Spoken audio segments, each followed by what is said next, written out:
Welcome to Sweet Life Beat Life. We hope this video helps.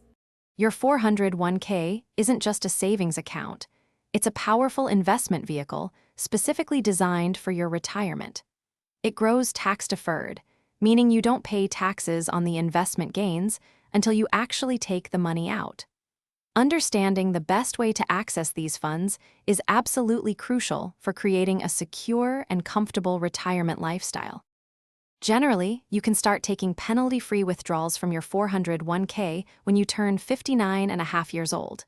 However, it's important to remember that Uncle Sam eventually wants his share. You'll face what are called required minimum distributions, or RMD, usually starting at age 73, depending on your birth year. It's smart to plan for these. When you withdraw funds from a traditional 401k, that money is taxed as ordinary income during your retirement years. If you were smart enough to contribute to a Roth 401k, however, your qualified withdrawals are usually completely tax-free, which is a significant advantage. Understanding your potential tax bracket in retirement is truly key to optimizing your withdrawal strategy. A common guideline for withdrawing from your 401k is the 4% rule. This suggests withdrawing about 4% of your total balance each year, aiming to make your money last for 30 years or more. However, this isn't a strict rule.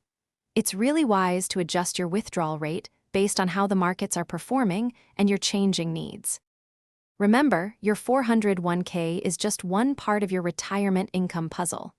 Think about how it combines with Social Security benefits, any pensions, or other savings you might have. Also, keep inflation in mind. Your money's buying power changes over time.